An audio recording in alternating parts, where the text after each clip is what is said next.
Damn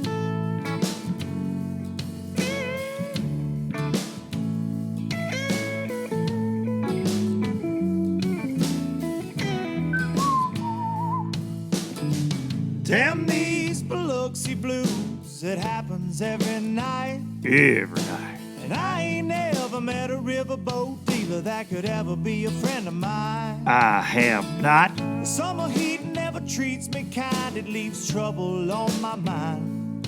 So I'm bidding farewell, putting in my notice, and I'll see you at another time. This highway does not know my name, and I don't care. No, I don't care.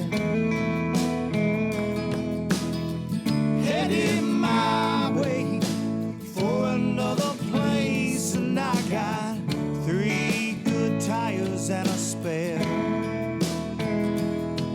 Just a white line gypsy getting out of Mississippi with just enough gas to get there.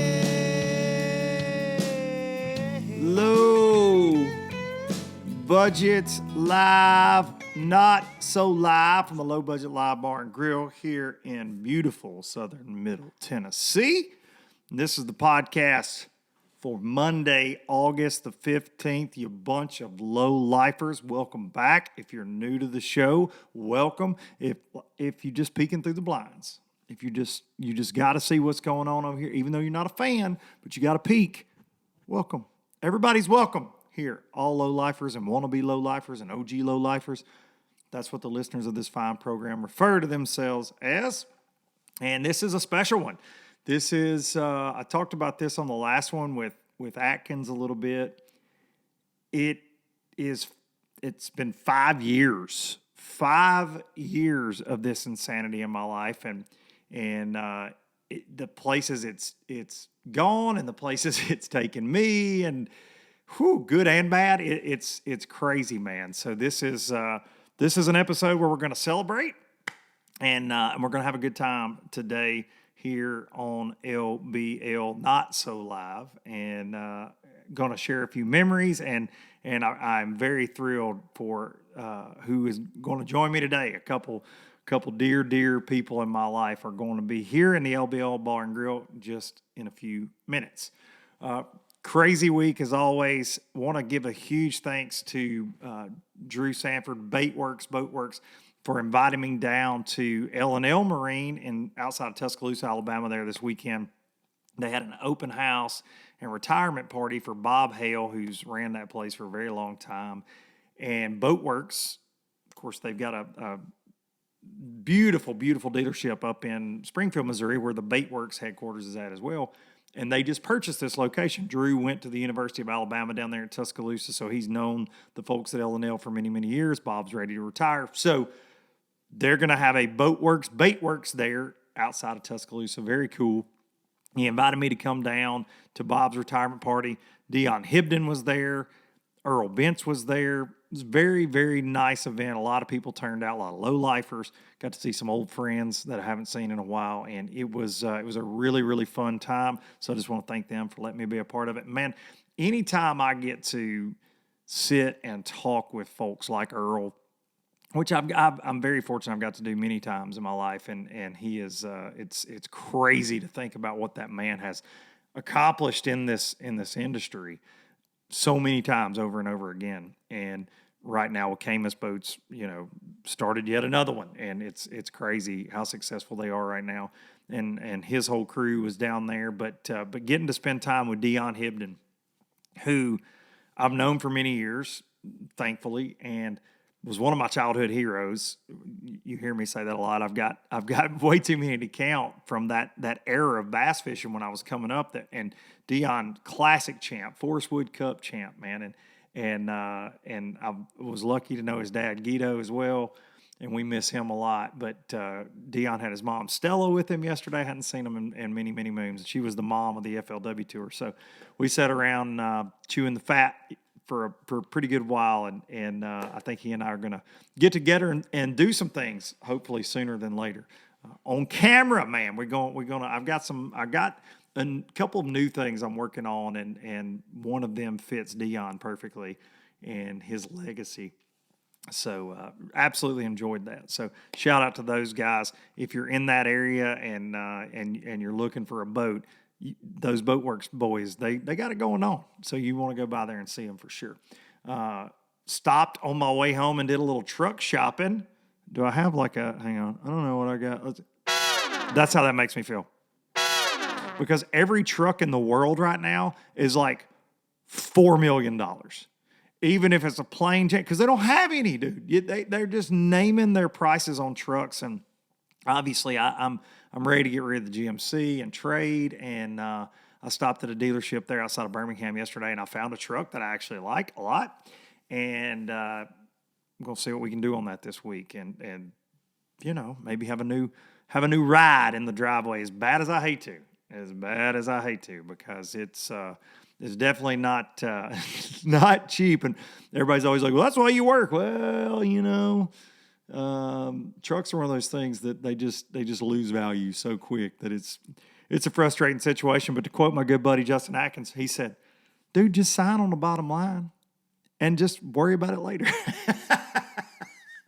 And that's kind of how I live my life. So hopefully we can get that knocked out, though, man. My truck's getting close to 100,000 miles, so I want to trade, and it's just a really difficult time. I've probably been to 6 dealerships lately, and the inventory, there's just none. I don't care what brand you're talking about. I know y'all are going to be in the comment, "Oh, you got to get this, you got to get that. Don't buy this, buy that." Everybody's so brand loyal in this day and time, but nobody's got any trucks. I don't care if you want a damn Mitsubishi. You ain't getting it. They ain't got it.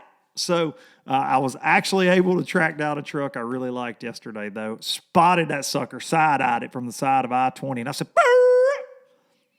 And went right back and checked it out and actually talked with the folks there. So I'll keep you posted. A lot of y'all been messaging me about that, and so I will keep you updated.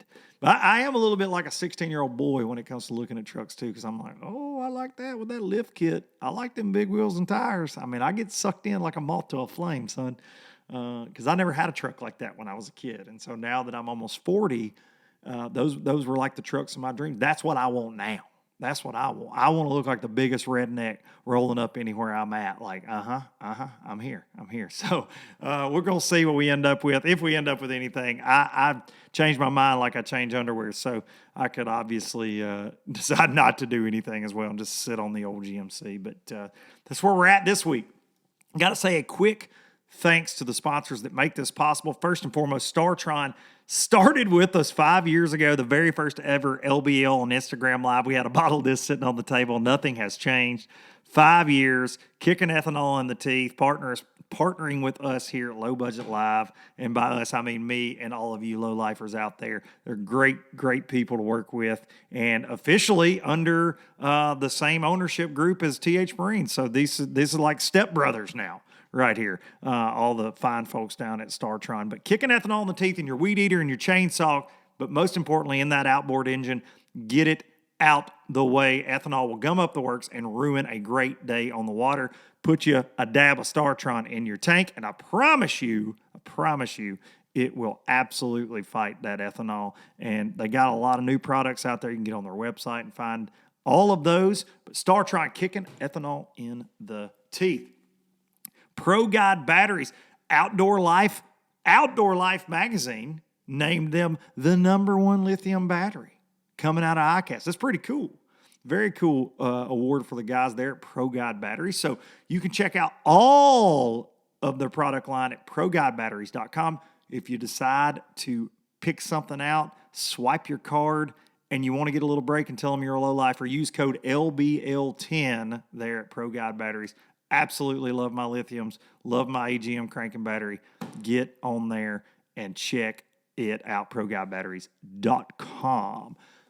Baitworks.com, the folks that I talked about there just a few minutes ago. Baitworks, Boatworks, doing big things, and it's only the beginning. I am absolutely, I'm in love with that company, and the folks that run it are fantastic, and I like people that I feel like have my back and support me, and they definitely do. And they do the same for their customers.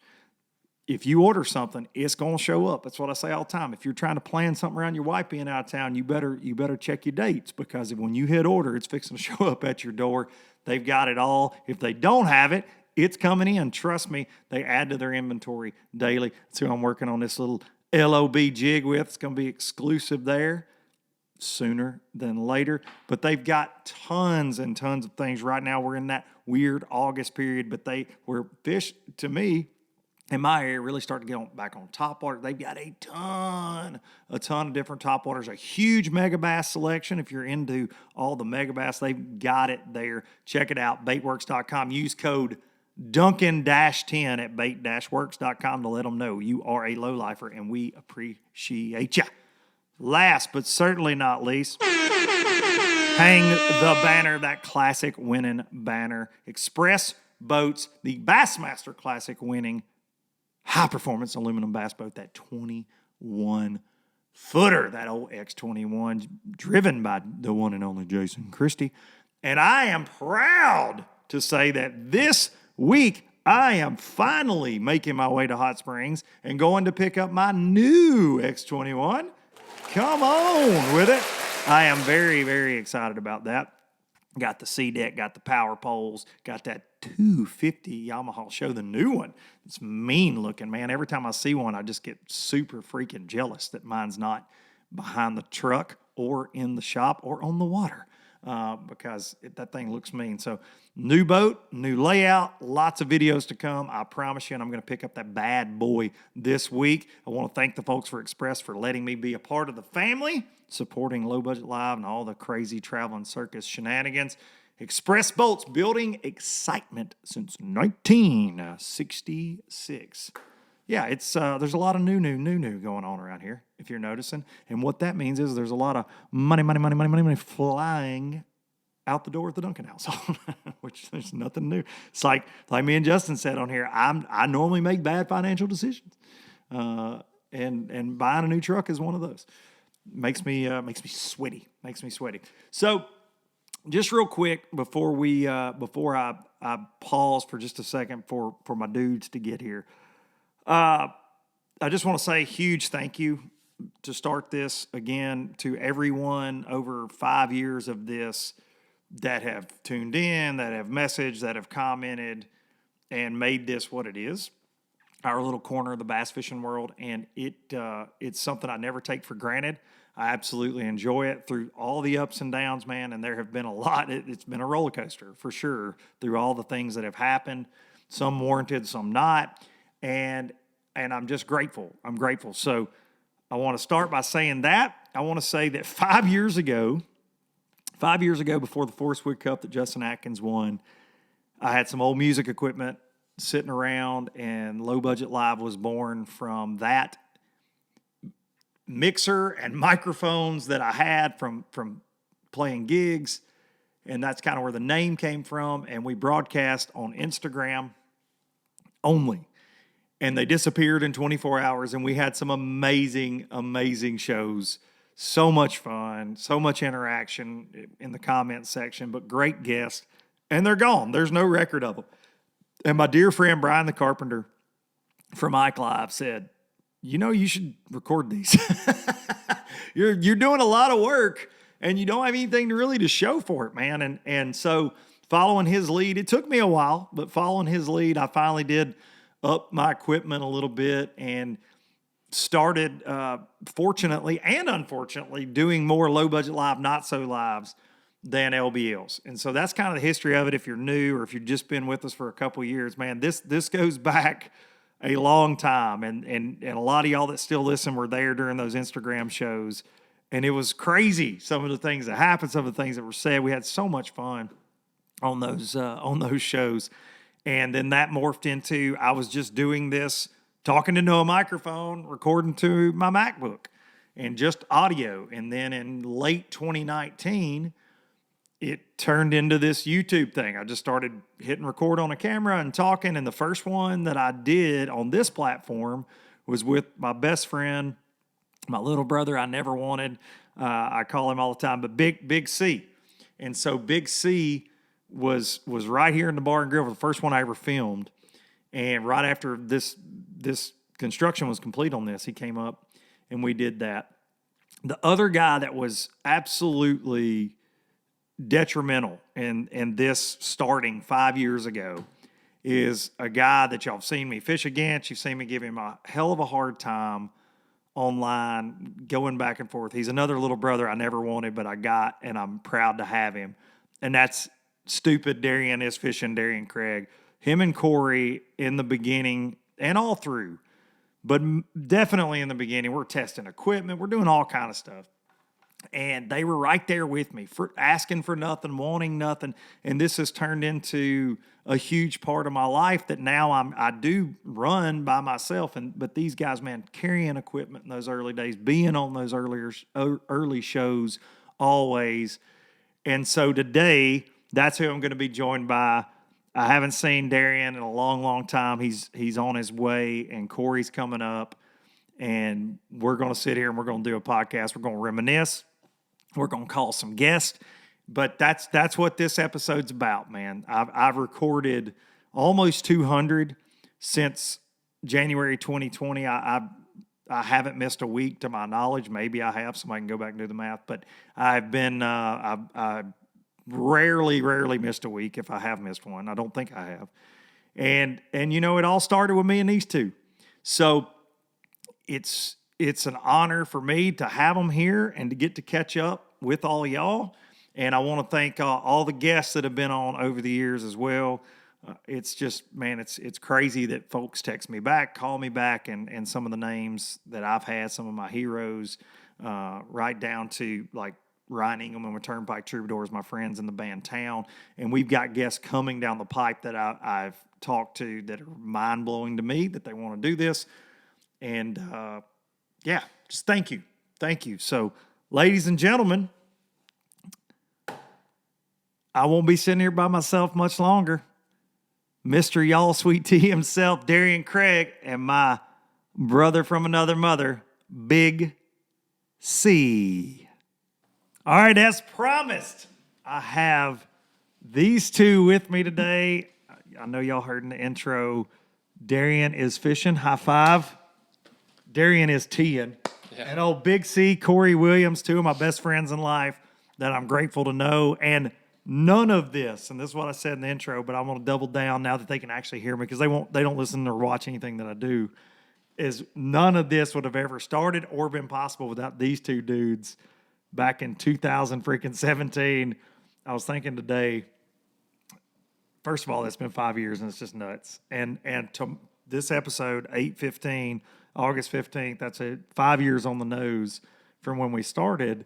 And I keep saying we, but it ended up turning into things that we never thought. But like around that time we were, and now TH Marine's not owned by the same people, so we can say this, maybe without fear of getting fired, is we did a lot of product or live stream testing at TH Marine. Yeah. Do you remember those days? Vividly. And I explained before though, because there's a lot of new folks obviously that listen versus the original Instagram live crowd. There's still a lot that listen from those days, which is awesome. But obviously it's grown since then. So I was trying to set it up for people that don't know. Like, this is why this is so important to me to have these two, my brothers, here for this episode. Is it is like we're just sitting around. And I'm like, dude, I want to start a podcast, like a live podcast. And obviously I'm a cheapskate, so I want the cheapest way I can broadcast this thing. So Darien and I and Corey, we start talking. We're like, you can stream it on Instagram.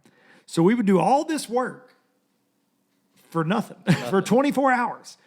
And we started at the Forestwood Cup that Justin Atkins won. And it was really when Justin and I just first started, really all of us started getting to know Justin. Everybody started getting to know Justin around that time because it was his rookie year. But we actually called on the show that he was going to win because I talked to him in pre-practice and I was like, this boy is something special and he's on them. But we had these live podcasts, and for those of y'all listening that remember those, at the Blue Marlin restaurant, Lake Murray, South Carolina. It was us three goons, and we had Jason Johnson, my buddy from Lake Lanier, JJ, and Brad Knight, who we'll probably reach out to today and see what he thinks about 5 years of LBL and D Money and Big C being here. But that's how it all started with music equipment that I had, and we had to go through some trial and error to figure out how to make that work to be able to broadcast on. It's crazy to think about that. Like, there was an actual struggle to get a video here that y'all can watch while, like, recording it live. That was a thing. But my goal was, and y'all remember, like, I was like, dude, if we have good audio on these, like, I thought I was groundbreaking. It's like, we had good audio on these Instagram lives. Dude, that's next level. Well, then we did it for however long.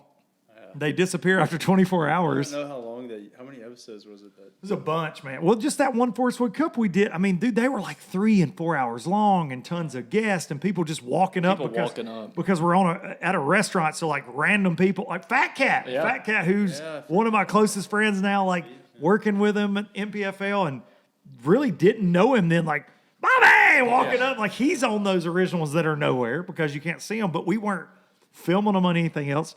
Then we went, I remember after that, this one's on YouTube. You can go way, way back and watch it. But we filmed with Atkins, remember?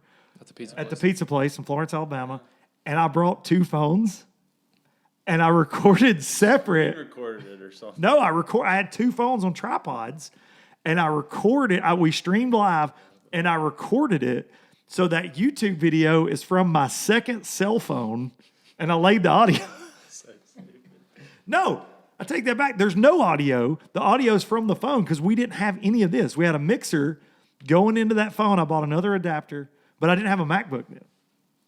2017. I still remember it was a big deal when you figured out how to split up the microphones. Yeah. And headphones. Like, you had Huge, that groundbreaking deal. You got stuff straight out everywhere. Groundbreaking Just deal. like plugging stuff in, trying to make it work. Like, oh, that worked. Again, in the office. I remember one time somebody was They like, knew what we were doing. They could come look. some other podcast guy, you were like, y'all talked or something, and he's like, what do you use for your equipment?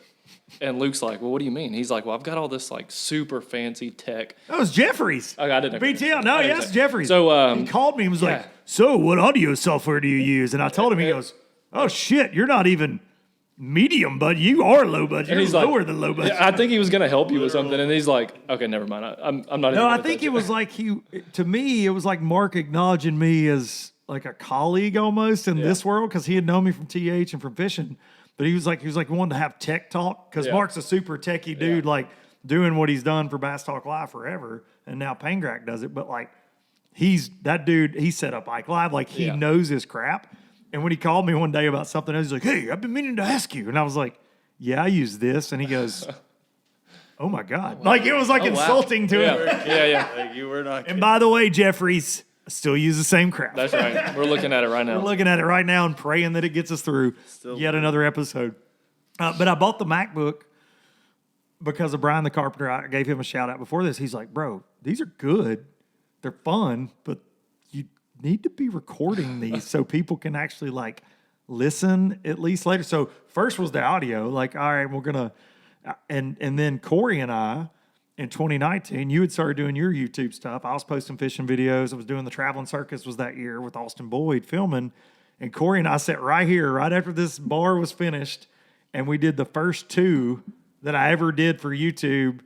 And I forget the titles now, but it was like Corey just talking about how stupid professional fishermen are, basically.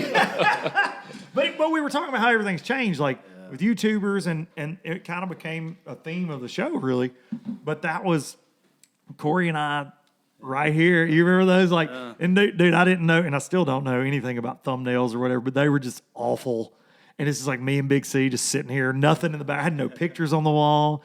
But then like a month after that was the infamous, whatever you want to say, Major League Fishing Can't Handle This podcast episode that went nuts after I given my opinion about them buying FLW, and then Jim Wilburn tried to get me fired. Shout out Jimbo. And then it just kind of like, people were like, oh my God, this guy just speaks his mind, I guess. And here we are, like, you know, between that and I'm very fortunate contact listing and friends like y'all, it just. What was the last one we did? Didn't we like zoom into one? So Darien and I did one last April, the week of the Sweet Tea launch, because I was like, dude, I want to be a part of what you got going on. I loaded up the crap, drove down to the warehouse, and we did it in the warehouse. Yeah, that was the last time he's been on. But we zoomed in with Darien. I think it was me, you, and during COVID, he Skyped in once, and you did too.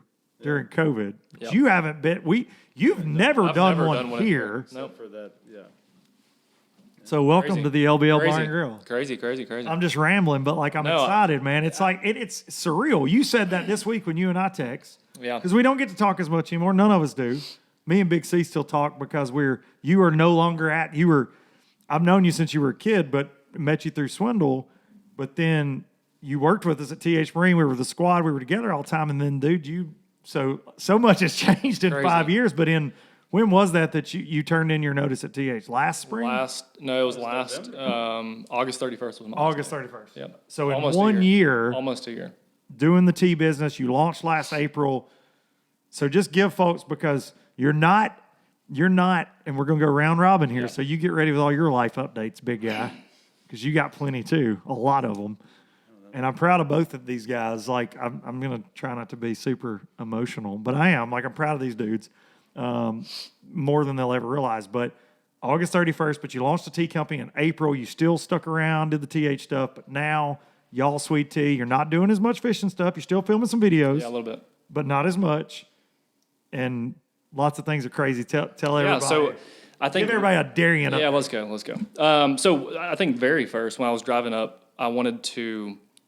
I mean, obviously there's a long drive. Luke lives in the middle of nowhere, so I wanted to reflect. Maybe you live in the middle of nowhere. You ever think about that? I at least have a road close to me. I feel like this road. I have roads close to I me. feel like this road just goes into it. You do have It's I-65 like close to right by you. the interstate. So are you. I know. I'm in BFE, whatever. It's the LBL Bar and Grill. It's Traveling Circus headquarters. Continue. So I'm driving, and You're taking shots at me. And I listened to the original or the first recorded podcast, the one with Atkins. I listened to it today on the drive up.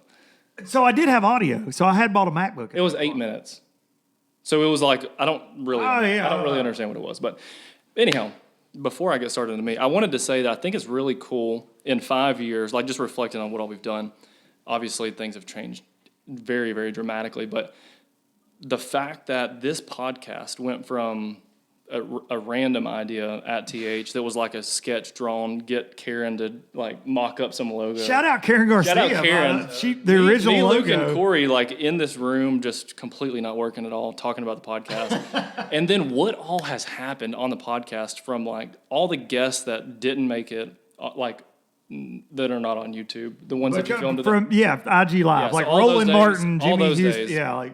And then the people that we've had, the like controversial stuff, the breaking news stuff, like a lot of stuff's happened on this podcast. So I was thinking about that was really cool. So first, I think give you the round of applause for just busting your ass, like dude, just consistently. I know you talked about like there's been downtimes or like what can we talk about more, but you've always found something to talk about. So I think that's really cool. So, but another huge thanks I want to say to the fans, because I think people, like it's easy when you film a video to say, make sure you like and subscribe. Like it just is like it just flows out of your mouth as part of the film. But it's like without y'all truly, I look back and there's like a ton of videos that, you did that have hundreds of views in the beginning. And then it got to like every video had 10, 12, 15,000 views. Oh, wow, yeah. For a long time. And like the people that are still here that have been through all of that, like I want to just say thanks to y'all, and this ain't even my thing. It's like that's so cool to see the low lifers, like your core audience, how strong they are still. I think that's really cool. So massive shout out to y'all. Well, and I want to say thanks, and I did before this too. But like no, it's not necessarily your podcast, but like with what we did with Show Up, Shut Up, you had a lot of low lifers that are obviously Darien fan. I got a lot of people that are low lifers because of you, even though we were great friends and didn't necessarily know, because your YouTube blew up in the beginning, like you were growing crazy until you got a little sidetracked with what you're doing now. But yeah, it's to go from January 2020 and not miss a week doing this and mainly bass fishing. I ain't gonna lie, it's been a lot. Yeah, it's crazy. So yeah, just very quickly on my transition, I think. I was in the time I was fishing a ton. I lived on Gunnersville, and so it just made sense to start a YouTube channel. That's what I was doing the majority. So, long forward to the tea company, and we launched last April. I created a blend of tea that is competitor to Lipton, Louisiana Red Diamond, and coming for y'all. Yeah, coming. Milo's. So Milo's, yeah, Milo. One day, Milo's. You hear me, Milo? You hear me one day, Milo's, but. So you have to, anyhow, it's a very long story, but I just chased, like I had a dream. I knew what we wanted to do. I knew like those three people that I mentioned are so huge that let's just stay in our own lane. Like, we don't even look at those people. They're so big. Everyone drinks them. They make, they obviously have really good tea, but let's just stay in our own lane, do social media really well, build a community really well, and just see what happens. And it's worked really, really well. And so this is jumping through a lot of things, but the tea company's been crazy. Like, we've been able to impact hundreds of thousands of people, which is pretty insane to think about. And we have products that are being used by families who say that they've changed what their grandmother's grandmother was drinking, and now they're using our product. Like, that is just actually crazy in 1 year. So you have a Lipton drinker who's done this their whole life. They know how to make tea, and now Still am. they're drinking Milo's. Yeah, Milo's and Lipton. well, my stomach's hurting from lunch. No, we won't get there. But seriously, so that part's really crazy. And then it's like, okay, we've built a community. What else can we do? And that part is like thinking about the future. What else can we do? We're continuing to build a community, but what are more products that these people are already consuming that I'm very interested in? I want to learn more about it, but also be able to develop a product that I can sell to the customers that we've already got. And just thinking that way is really cool. Also, putting into, like, taking a lot that I've learned from the fishing industry and applying it to what we're doing.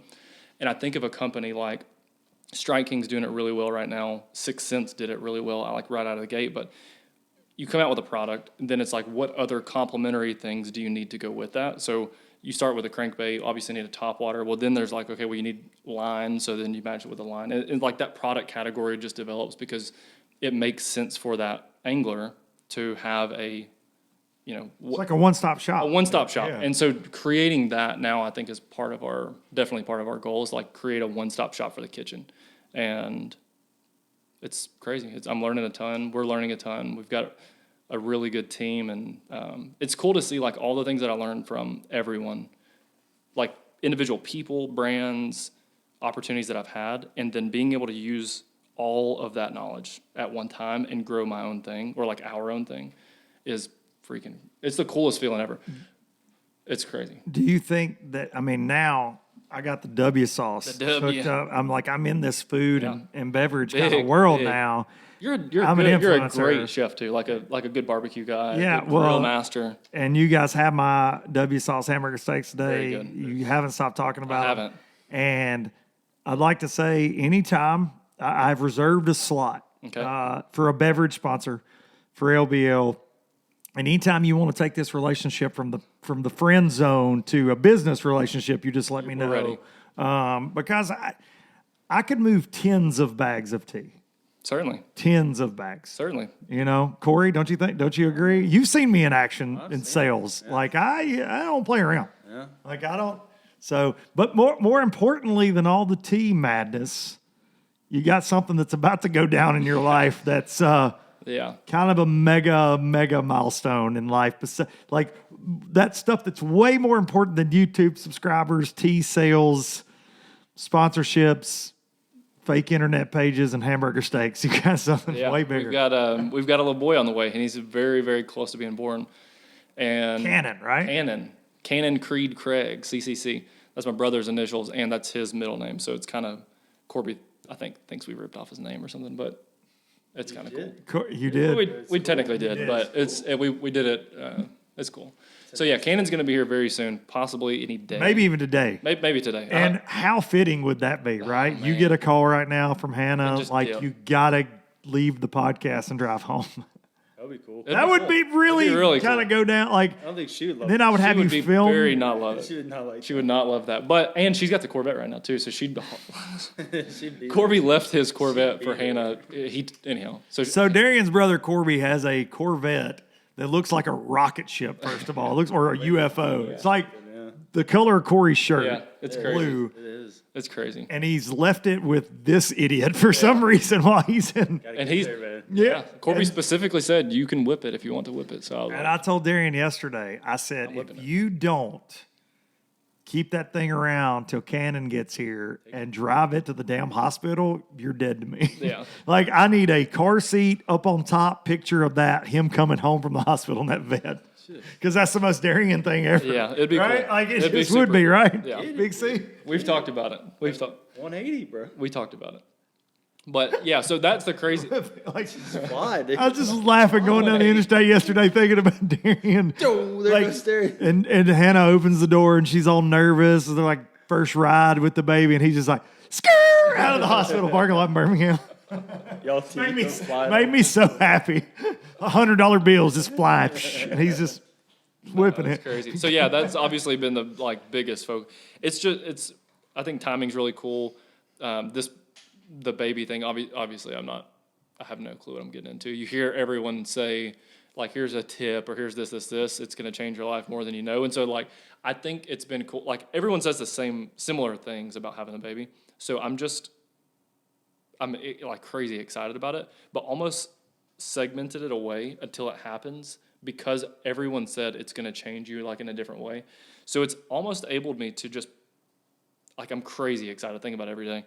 I feel I'm kick every day, but put it away until it happens. So it's like you get to live in that surprise in that moment, versus like Hannah, who reads and studies and watches every single how to be a baby video, like how to be a mom. Yeah. He's going to do this at day 2. He's going to do this at day 5. Like, I kind of want to be shocked with it. Get some It's shit an on experience. You going to?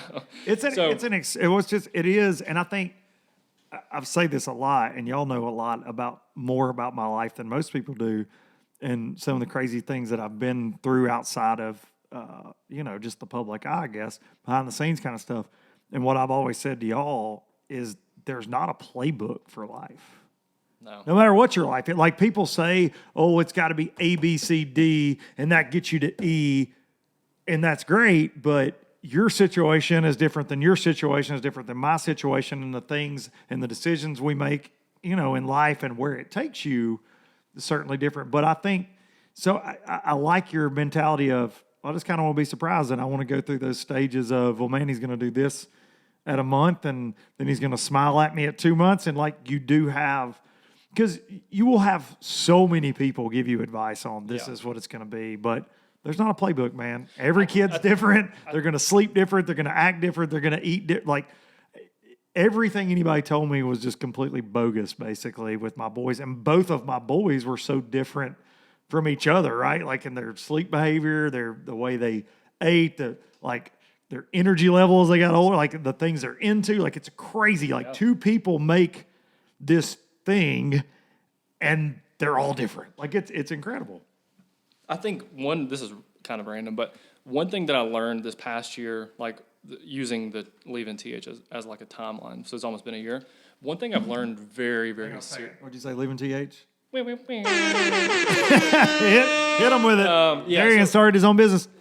Hey! I wish I had control over that. I'm glad you don't. I am too. Really.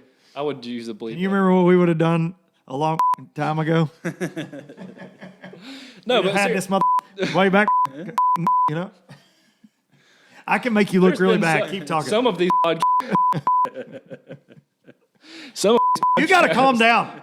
Stop. we could have had that. If we could have had that button. About to say some relationships. Yeah. Oh yeah. Yeah. But no, dead seriously, this is something that like this is serious for just a split second. Yes. I think that the like mind frame that there's no playbook for anything is so. I think that's something that I've learned recently. Is like no one knows exactly what they're doing, but you use everything that you've learned up to that point to make the next decision. And if you're like looking up to the right people or studying the right information, whatever you're doing, whether it's fishing, business, or like any of the other things in life, kids, cooking, making great hamburger steaks, stuff like that, is like the information that you've led up to that moment allows you to take your next step. And if you've studied and done things correctly to get to that point, none of us have a clue. I have no clue what I'm doing with business. I had no clue what I was doing with filming YouTube channel. And we just admitted that you had no clue what you're doing with starting a podcast. But it's like, if you do the homework, whatever it is, I think that's like chasing a goal thing. Yeah, You know what your goal is, but you have no clue how to get there. But everything that you've studied up to that point allows you to make the next step and the next step and the next step. And then you get confidence in taking those steps. And I think that's so powerful for like chasing dreams, whether it's fishing or whatever it is. Like that's one thing that I've learned a lot, because I look at other things. Like you look at these companies like this is really cool. The packaging's cool. They have their own sauce. Like I could never develop their own thing. I could never do this, because this is so like, it's neat that I'm holding someone else's sauce. I could never do this, but yeah, you can. Like there's enough information that you can study, whether it's a bottle of water. If you want to is a business or like a dream that you have, you can literally do anything. Well, I think saying that, because Corey gets this stuff a lot too, just like you do, and I do, is I get messages from college kids or high school kids. They're like, "Hey man, how do I get to do what you do?" And you try to give people advice, just like when you lean on somebody or you lean on, because you and I do the same thing for our day job, like in sales, and we talk a ton of, this is what works for me, this is what doesn't work for me, but that's not necessarily going to work for you. You and I have a good friend in Rogers Caldwell, shout out Uncle Raj. Uncle Raj, who's one of the best sales guys we've ever been around, just because people love him. First of all, he's infectious, but then he's really good at taking care of the customer. But his approach to life is not necessarily going to work for you and I. It's just not going to. But he's a guy that I've tried to watch and mirror at times in what he's done. But that's what I would say to young people like in the fishing industry is, man, my path looks like it was a straight and easy road. It looks like it was, oh my God, look at this guy. People know who he is now, or they would, and it's the old cliche saying, but yeah, I was an overnight sensation after 20 something years. Like I started chasing fishing as a dream, whatever, at like 15 years old. Like, started at TH when I was 22.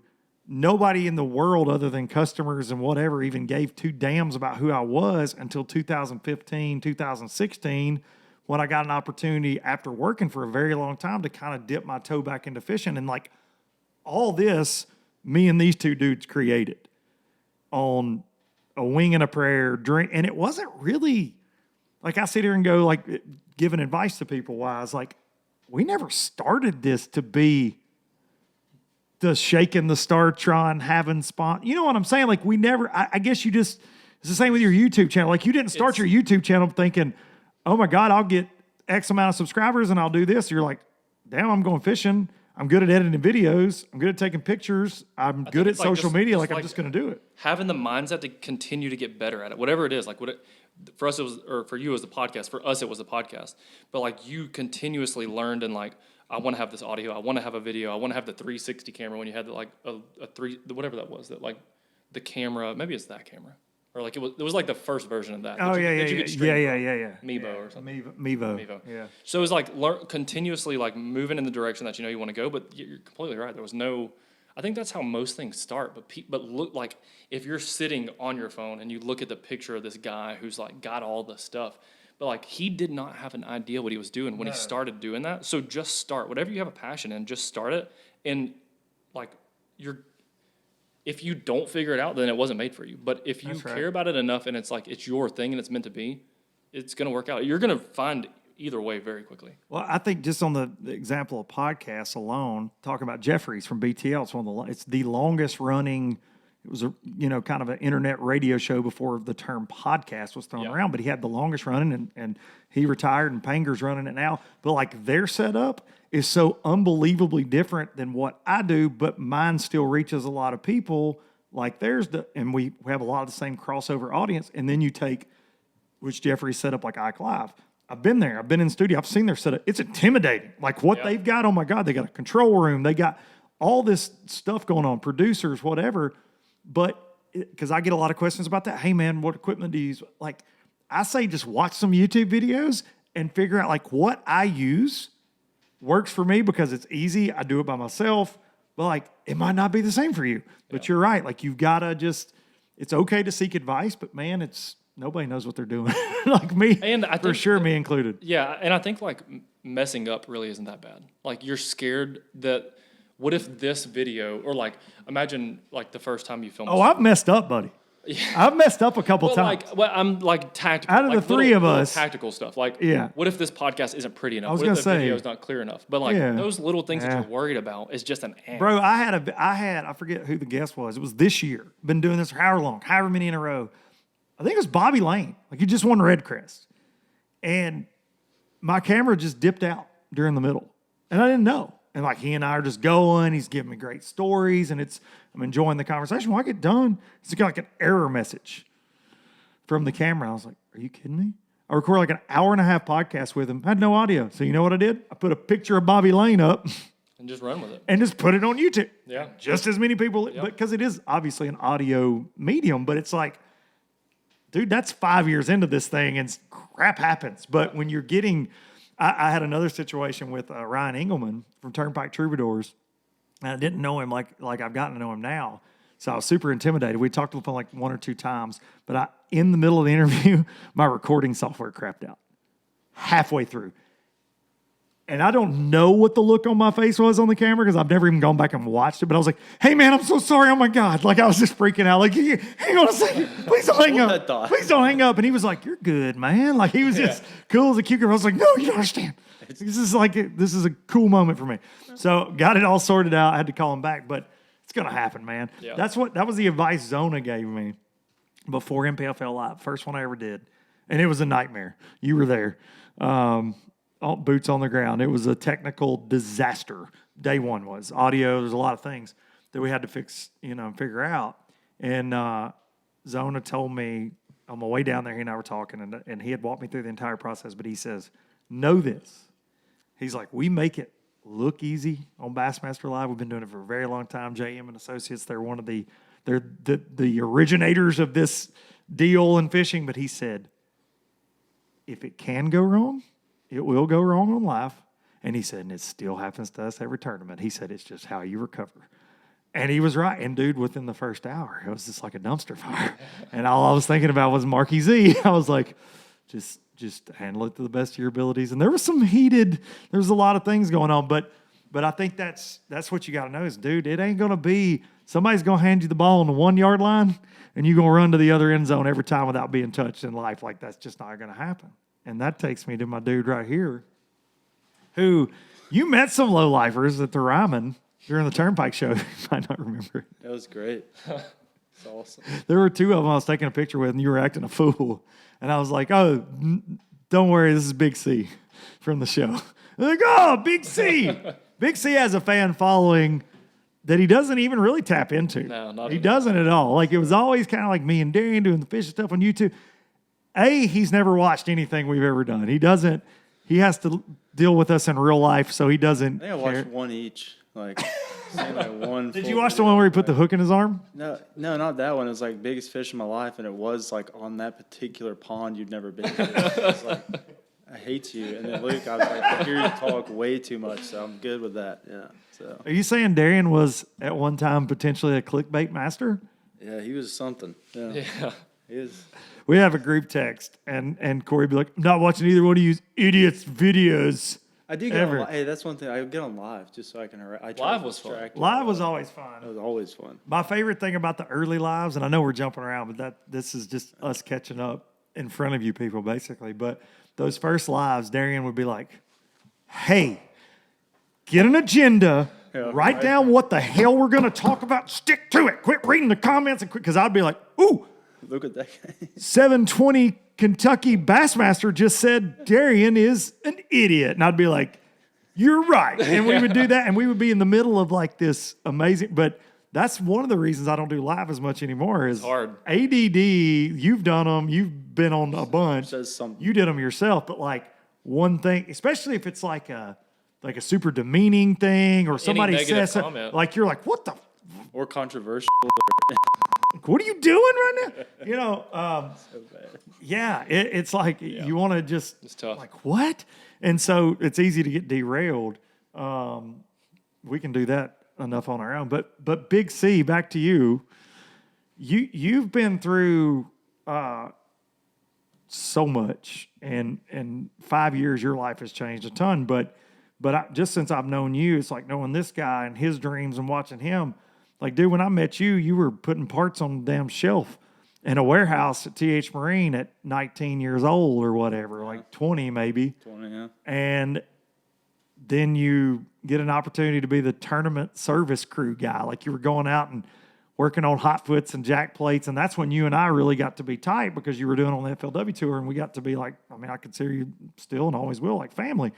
And you were at those tournaments, man. You were like my biggest damn cheerleader, win, lose, or draw. Like you were my dude always. Like I knew no matter what happened, like you were going to be there to work on my shit that I broke. No, that sounds like something Larry Nixon would say to me. But no, dude, you were always there, like hanging out, and you were at those FLWs. But then you get this opportunity, and now, man, I see you, and you've got, I don't know what the total is now on all your territories combined, but like I know I went to bat for you, Greg Bowie went to bat for you, and like now you're in boat builder sales, just what I've done since I was like 25 years old. And dude, you're just smashing it. And like you're involved in your biggest accounts, what? Camus boats? Well, they're all the biggest, you know. They're all the biggest. But I'm saying like as far as name and yeah, got name some big like boys you're and dealing with stuff, freaking Earl Bentz, dude. You're dealing with like these who I was with yesterday and was bragging on. I called Corey last night. I was with him at this L&L Marine open house, like all these dudes from Camus, and they're just bragging on my guy. And I was like, this is so freaking cool for me. Like I'm here because, and I was only there because of this podcast, which is weird. And then they're telling me about one of my best friends and how much he kills it for TH Marine and calling on them and taking care of everything. I was just like, what? I texted him. I was like, dude, you just don't understand the conversations I'm having right now. Like this is really proud moment for me. Like it's surreal. So talk a little bit about like what you do, because there are lots of kids, I feel like, maybe there are not a lot of kids that listen to this, but I'm going to back up on that. Actually, I worked a high school fishing tournament earlier this year in Arkansas, and the number of kids from middle school to high school that walked up to me and was like, we love the podcast. Like, was kind of, I was like, oh, I should probably wash my mouth a little more than I do. And immediately I was like, they were with their parents, and I was like, yeah, I'm sorry.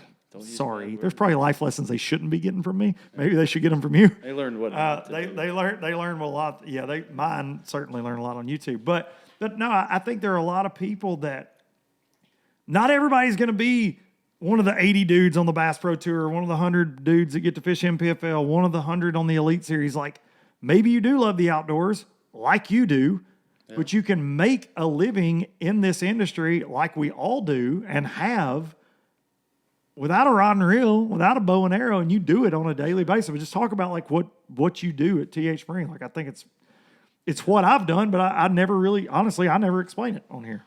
What I actually do, and most people don't even know what I do, including my bosses. Shout out. Yeah, all right. I don't know, man. There it is. Big C, everybody. Phew. It's good. It's good to be back. Miss you guys. Yeah, the squad.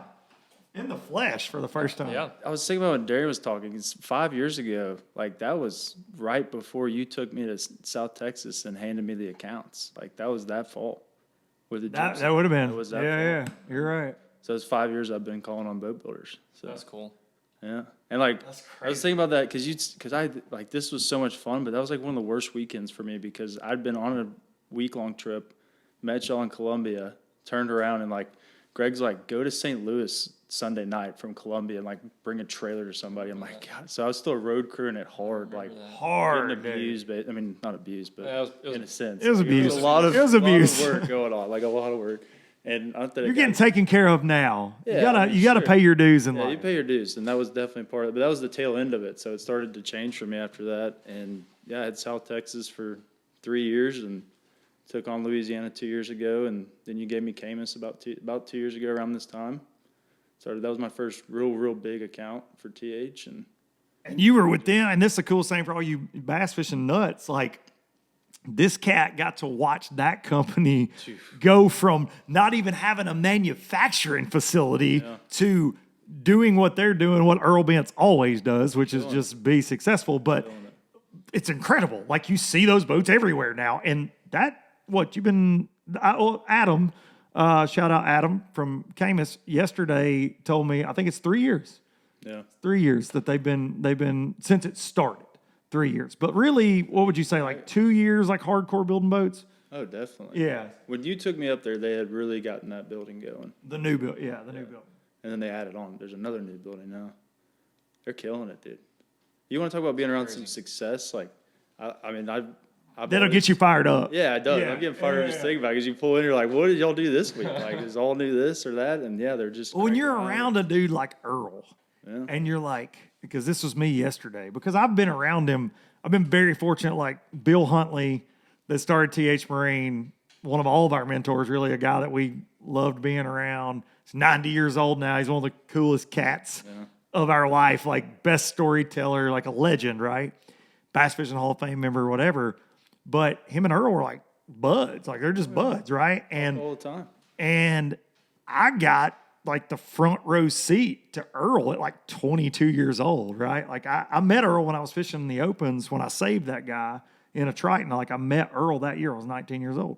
And they put me in the Triton catalog and all kind of stuff like way back then. So I'd met Earl, but didn't know him, you know, like photo op kind of stuff. But through Bill, like one of my first trips I ever took with TH, like when I started was with Mr. Bill and his Suburban to freaking Triton. And he walks me right into Earl's office, and we just sit there. And he's like, this is Luke. He's our new guy. He's going to be calling on you guys one of these days, whatever. And so I've had this kind of front row seat to a lot of Earl Bent's like stories and whatever. But when you sit back and like yesterday, I was thinking about this driving home. He was spending his Saturday celebrating the retirement of their first ever Triton dealer, L&L Marine. That's who Swindle had his deal through, Randy Howe, Ray Sedgwick, like all these dudes, Taco Bland, like these old school names, all had their deals through L&L. First ever Triton deal. And Bent's and crew from Camus were there. And I'm like, that's why he's been successful, right? You know what I mean? You don't forget the people that got you to where you're at. And like when the phone call was made, hey, we're doing this for Bob, he's retiring. He's one of the first people to show up. But when you sit there and think about this dude and how lucky we are, I guess is what I'm getting to. And whether that's Express or like getting to be around Phoenix and Gary Klaus and the guys at Vexus and the guys at Ranger and the guy like seeing all Skeeter, seeing all these things because and I call on a lot of other people other than that, like pontoon builders, whatever. But for us, being fishermen, like the fish boat companies, the bass boat companies, like it's so cool to be involved in that history. We get to sell parts that the people that watch this podcast, when they go buy a boat, they've got something that you and I have done on every single one of them, whether they realize it or not. Mm-hmm. And it's really cool. But to think about a guy like Earl, starts Hydrosport boats, sells it. Starts Stratus, sells it. Javelin, sells it. Triton, sells it. Then gets it back, sells it again. then leaves Bass Pro, and he's like, and he was actually talking about this yesterday. He's like, he was done. Man, he can't make any more money. That dude's got more money than he could ever spend. His grandkids will ever spend, right? But he's so damn hungry. Like, he's like, you know what?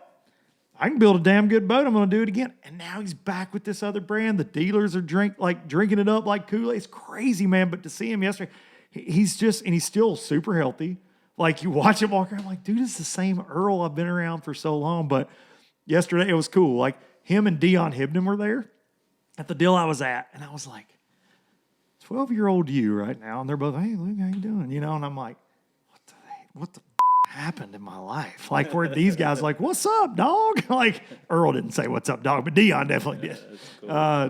Dion called me several choice cuss words as well, because he's always going to. But yeah, it was just, I don't know, man, this industry, like what you and I get to do, be on the, like, with the engineers designing, like, you know, one of my close friends does all the engineering like Nitro and Ranger now and now Triton, and being on the ground floor of these epic models of boats when they're getting built. And you call them Falcon now too. So between you and I, we call on every bass boat builder at TH Marine, correct? Except for like 3, but.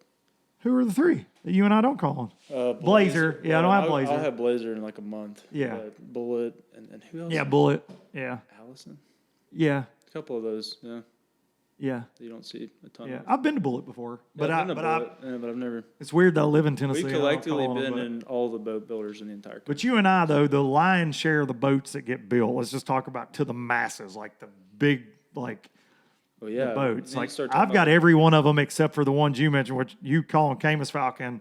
ballistic. But everything else, like, well, you'll have ballistic now. Yeah, they're moving. But yeah, I'm like Bass Cat, Vexus, Ranger, Nitro, Skeeter, Phoenix, Express, Sea Arc, all about those G3. Like it's crazy, dude. And you get to, and they all do things so differently, but they all build great products. And it's like, it's one of the coolest things about what we get to do. I asked you to tell what you did, and then I just stole the. It's my, It's always what you do. it's my show. I guess it is. I'm not complaining. YouTube's gonna take this one down. Too many bleeps. Yeah, they're gonna do it. Well, we're like 20 minutes in because I record an intro, so we're good. As long as you don't do it in like the first 3 minutes, You're fine. that's when they because I remember like no joke Theo Vaughn and them on that King and the Sting show. Like y'all got to keep your damn mouth shut because they would say something stupid in the first 2 minutes. They're like, now I can't go on YouTube. Like, cut that, move it to the end. yeah. Put on the bloopers. That's funny. Also, Corey, I would like to say we've given you a really hard time over the years. Really hard time. I'm really well aware of that. Yeah. it's a You lot are of the fun. guy in the barrel. Always. We're all in the like. This is a. You better have Aggressive. thick skin Yeah. in this bunch, and I don't even think people that like watch. I don't get it. They don't realize like. Somebody's I gonna just speak like to their say I hope none of our group texts from any of the group texts that we're involved in Ever. with various friends or just us three ever see the light of day. Just because we go hard in the paint, like, we go hard on, and we not just on each other. We There's go no hard. limits either. No. And it's somebody speaking their mind. Like I've had friends ask me about that, and they're like, "Why do y'all do that?" You're like, "Well, it's just." I mean, it's like Darien come out of the tea business. If we thought it was that bad, like he may have not done it. I don't know if he would have listened, but we would have told him. We would have told him. Yeah. So you're an idiot. This is never gonna. Oh, work. I can't tell you the number of times that I would call him and be like, "Hey, man, I got this idea for a YouTube video." And be like, No. "I was gonna get like 3 views. You gonna do that?" And I'd be like, "All right, I'll talk to you later. I'm There's no sugar. gonna go jump off a bridge." Yeah, but I mean, That's what you're supposed to do. yeah, that's what good friends are. Well, Darien, we brought you here today because your tea sucks. Thank you. This is an intervention. Milo's is better. I don't have to. Milo's. You don't even got to make Milo's. You just go buy it. I don't like boiling water. I could go buy it right now. I don't even right have to, now. I don't have to make my own. I could literally. There's a dollar store right up the road. Just go get a jug. Make my own. I bet your grandparents would be proud of that. Within too. 5 minutes, my grandma was lazy like me, dude. Damn. Yeah, but dude, that's my thing. It's like I can go buy it at the store. It's already cold. It's delicious. I get it. I get You it. pop I the get top. it. You I pop get that it. little seal, and I you get it. know, Milo's- you know it's going to be good every time. Film team, clip this. Milo's has good tea. Film Clip team. this. Edit. Hang on a Editor. Say, Hang on a second. Hey, Jamie. Hang on a second. Steven. Hang on a second. Point at me. Film team. Hey, Steven, get over. When you clip this, Jamie. Jamie, can you pull up how good Milo's tea is? Pull up the Amazon reviews for Milo's, Jamie, thanks. Yeah. Sorry, Darien. Yeah. That's so true. What is y'all sweet tea up to sales-wise, dollars-wise? Do you want to talk that? Can you drop that knowledge? Yeah, it's While we crap on you. Yeah, well, we crap on me. We passed $2 million in the first year, which is crazy to think about. And Wait a minute. It's like 4 months, right? Or how long? How long have you been selling tea? since April, since April of last year. So Oh. it's a party around. Good tea. It's a good tea party. Yeah, so it's it is good tea. No, it's that was terrible. Do people ever make teabag jokes? They always make tea. I'm a professional tea bagger You'll now. hit 3 by April. You'll hit like 3.5. And that's Yeah. two. And that's Yeah, two so- official years. Yeah, Three it's is. it's crazy. So Not bad. I think It's insane, really. It's like stupid to think What's about. funny, dude? Like, where do you put it? it's crazy. Like when put he all that says that, and I'm like, "Hey, come be on my podcast." It's few so- people it's listen so to it. And he's cool. like, "Yeah, I just took a day off from selling millions of dollars worth of tea." Opens the closet, buddy just falls out. Like, oh, forgot that was in there. Like, what? No, it's so cool. But the thing that's special about it, and the reason I don't like, I would never mind talking about like. I don't mind talking about money. I know you've posted your sales. Like, Yeah, and I on honestly, Instagram. it's like there's two perceptions of it. One, people want to know, like everyone wants to know how much money do you make, how much money do you like, how much money do you make, how much money does he make, what is the McDonald's, like you just want to know that stuff. But then the other part of it is it looks boastful if you talk about it first. Yeah. But I'm like, I'm not doing it boastful at all. We didn't have we didn't raise any money like investor money in the beginning. So it's like all all you. of this is us, and we've done it by putting all of the money back into the business. So it's not boastful. Like. Well, to me, like, It's a little. I think It's a people little are boastful, very. but Yeah, well, you're proud of what you've done, but I think that We're proud. people see oh, you made $2 million. They do think that you're building some bougie ass house on Gunnersville, but like that ain't how it goes, man. That money goes back. Like you've got, I can remember in the very beginning, and you and I were talking a lot about your packaging and you're doing this, and you're doing that. And dude, you're like, man, y'all ran out so quick in the beginning on stuff. You're like, man, I got to damn pay a $15,000 order for this packaging. And like, you were sweating, right? Like, you're like, man, I just, oh my God, like it's going good. But dude, I'm so nervous and I got to put this up front money. And I think that's what, because I've looked at several different business, you know, I've ran my mouth to you more times than not about business ideas and different things over the years. And because I can never just sit idle. And what nobody ever expects is that startup cost. Yeah. And then what sinks most businesses, you know what it is? Yeah, I know you do. I know you guys do. But what sinks most businesses is being successful. Yeah. Because you can't back it up, especially like as much as you blew up so fast, like put it right back in. People can't, like a lot of people would say, if the W sauce was mine, it was the LD sauce, and they're like, oh my God, dude, I saw that in Walmart. You've made it. You've made it. Ferrari. Yeah, and the same with you, like, oh my God, Darien, I saw you're on Amazon. Yeah. Oh my God. Well, dude, that's just the beginning. That's the easy part. Yes, the easy part, because that's the easy part. At the same time, like all these, he's Prime. Yeah. He's Amazon's choice. We were Amazon's choice and #1 in black tea. And we were #3 in all of tea and coffee. Do you have like a high caffeine All of tea and coffee. Do you have like a high caffeine tea? No. Why do you not know one of your closest friends' product line, buddy? High caffeine. I bought it. I bought 2 bags. I bought 2 bags. I made 2 bags of it. It was really good. It was the best tea ever. Then you just the other bag, they're both still in my fridge. One of them's not even open. I'm taking my bag. I brought them gifts. Hey, my God. My favorite thing that's been said on this show ever, and this is a statement, is Corey just subtly going, I don't care. At all. I would never drink it. I'm never making it. It's just Corey. I'm not going to drink your tea just because you make tea, dude. That's fine. That's fine. That's fine, dude. That's fine. Don't support him and his newborn baby that's on the way. He doesn't need my support, right? I mean, he does in the... He actually, like the should get your support. I'm not going to... Do you have a subscription? I did think about that. I was like, should I subscribe so I can be a friend? Like, then I'm just going to have a pile of tea. I can't say anything. My own kids don't even subscribe to my damn YouTube channel. They subscribe to Darien. Yeah. Dude, I've got They're like proud of that. Don't even follow me on Instagram. Like Cat Mike in Florida doesn't even follow me on Instagram. I probably don't follow you on Instagram. No, you don't actually. If you don't post pictures, I am not following you on Instagram. I do not care. Brandon Eccles, my business partner, my best friend since I was a child, doesn't post anything, and I would never follow him. I do that too, though. Actually, you gave me that because like little bitches. Yeah, totally. Yeah. But he's on Instagram more than anybody. Anyhow. Corey or Brandon? Well, both. Both of us, yeah. Both. For sure. Corey is that viral content daddy. He's going to see. Corey's going to blow your DMs up at about 2 a.m. with some of the strangest shit you've ever seen. But it's good. But it's good. I'm 2 weeks ahead. You'll see it in 2 weeks on all the other I'm there. I will agree with you. I found it. Corey's like... Down the road, I'll be like, I saw that. I'll be down. A month ago. Like somebody will text it to me like, "Big C already beat you to it." I got it on live, dude. Saw it right after it happened. What's up? I was screen recording that. It'll be like, "Did you see the security cam footage of this pit bull attacking this deer while a guy riding a giraffe choked them all out?" And you're like, "Why did you see this?" Like, I follow Target. Found that one. What? Dude. Found it. Yeah. Shout out Target. He cares about the shout out Target. Hit us up, Target. Yeah. How many people are on live right now, Darien? 310. 310,000? Yeah, 310. Dude, the best would be like 31. We're like, I know, that's what I said 310 because that was always the joke. That was on the one this morning, the one that I watched. It was 3. What was it? 31? Yeah, it was 31. And we were like 310 or 3,100 3,100 people. It could have been. You started that. 3.1. You always said that, but you were always like the hype man. The Tito Cran started that, man. The Tito Cran, definitely. The tank top. Dude, we've had a lot on this show, man. Like, dude, we've had almost some fights happen. We've had almost some fights. I got death threats because of this show, but you guys didn't have anything to do with that. But like, my life. People made YouTube videos about me trying to kill me. Dude, oh man, this is a long story. Let's go. I don't. It's kind of a story show. Yeah, but it's kind of that's what a podcast is. We talk about. So okay, I'm gonna make this really quickly. So there's a Make it man.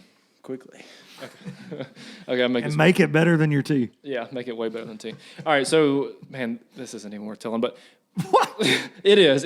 So this guy. Everybody just tuned out right then. No, it's a great story. They made it to this point. Y'all, you got to get all the way through so you can clip it, put it on your page, your things you do. Okay. Swipe up. Gary V, 4 pieces of content a day on all platforms. Long story short, this guy he has a singing career. He's made a song called Sweet Tea. I don't want to bring attention to this. Actually, I'm completely not telling the story. I don't want to bring attention to this because... Barrel got too hot. Are you working with this guy at all? No. He did a full ad read for us like we were sponsoring him, but we weren't. We had no clue who he was. And he is a radical racist. Oh. Extreme. Well, I'm going to go a step further than that and say I've never heard his music, but he sounds like He sucks. garbage. He is garbage. You got a song called Sweet Tea. No offense. Maybe some of my favorite bands do. I'm glad you're It's making your garbage. living on Sweet Tea. That sounds It terrible. was horrible. So anyhow, we get sent this and White guy? white guy, Racist white guy. racist white guy. He has horrible songs, and he did a full ad read. This video is sponsored by Y'all Sweet Come Tea. on. Y'all Sweet Tea started in April Oh. of 2021. And then he They- was doing some racist stuff? really, really racist. Come on. So this, I didn't know this story. it was a full, yeah. So Y'all. I typed up a cease and desist from Holy sh- me saying that you don't have any permission to use our name, image, likeness. We don't pay for this, yada, yada.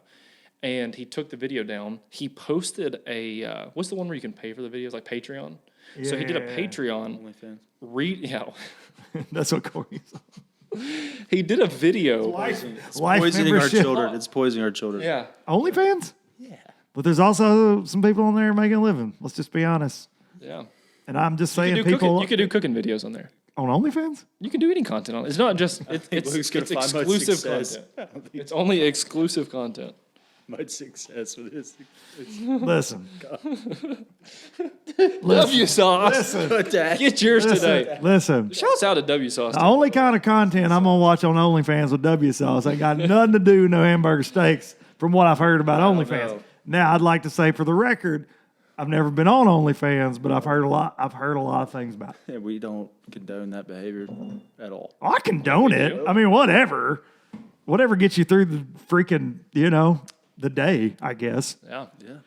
Sure. There's some ladies selling feet pictures on there, though. You know that. Yeah. Nobody likes my feet. I though. don't watch my friends' videos that are free. I'm not going to pay any money for that. To watch Luke learn how to cook a great hamburger steak Yeah. on OnlyFans. That's so good. Would you Why would- drop in the comments if you would I want to see subscribe to other, Luke on OnlyFans? yeah, I want to see other renditions of that recipe. Actually, if you are a person watching this that would subscribe to me on Please OnlyFans, unsubscribe. please, for the love of God, A, don't comment, and B, don't ever make eye contact with me. Let's start. Hey, that boy's got pretty hair. Like, Let's what? start Googling Luke Duncan OnlyFans and get it trending. And Luke then, beard pics. Luke beard pic. Luke's beard in different places. oh man, I hate both of you so much. And I missed y'all, but like, oh man. there are a lot of assholes out there There are. that will get Luke Duncan OnlyFans trending. I hope they do. I watched a documentary on it during did too. COVID. Oh, I sent you. Yeah, I think watched a sent- recent thing on it. It was really, really cool. It's insane, dude. Yeah. It's insane what some of them ladies are making. Like nuts. Well, what's the dude on Barstool? Glenny Balls? Yeah. He does a show, and I've listened to it. Like, it's great. I think he's freaking amazing. But he does one called Only Stands where he interviews OnlyFans models. Yeah, I've seen It is nuts what some of those chicks are making. yeah. And hey, you know what I say? Get it, girl. Get it, girl. Yeah. You won't always look like that, girl. You know? Yeah. Lord knows I had abs at one time in life. I actually. It's a lie. I was 4 years old with a Spider-Man hoodie. All right. Can we go back to my update? Do you want me to finish my update? or- Oh, you Dude, weren't aren't we- finished? Damn. We cut him. We thought you were finished. I had meant to. Everybody I had a else whole hoped you speech to were. give. I had a whole speech to give you. Really? Yeah. Okay, well, do you got a Not really. note? No, I didn't do that. All I was gonna say is it's cool, like talking about the boat business and the fishing industry and the legacy behind all of it. I think that's really cool. And talking about how this thing started 5 years ago is just a joke amongst friends of like, well, we're behind the scenes. We can go through that door because we got a We just badge on. did. Just go in there and Yeah. start like, guys got a bag of fish. Like, what's up? Like, just walk up to 'em. Backstage at the Forest Wood Cup like a bunch Yeah, of it was dummies cool. with a computer monitor Yeah. hooked to Instagram. Yeah. It's cool. Yeah, That it dude. really was. Do you remember? And I want to say this just because I like to get this in, and I've said it before. But do you remember the quote that was delivered to me by somebody that will remain nameless in the industry? Because every dude in the top 20, and you guys were there, and if you're still with us and That you've was watched Hot this, Springs. no, that was the one Justin won. That we were backstage. This was the first. I'm talking about the first. This is like second day ever of LBL. We're backstage at the Forest Wood Cup on day 3 All right. I think because we didn't record on the final day because I had to get home. I had something going on and you had to go. So, but we're in the media room. We're backstage in the media room.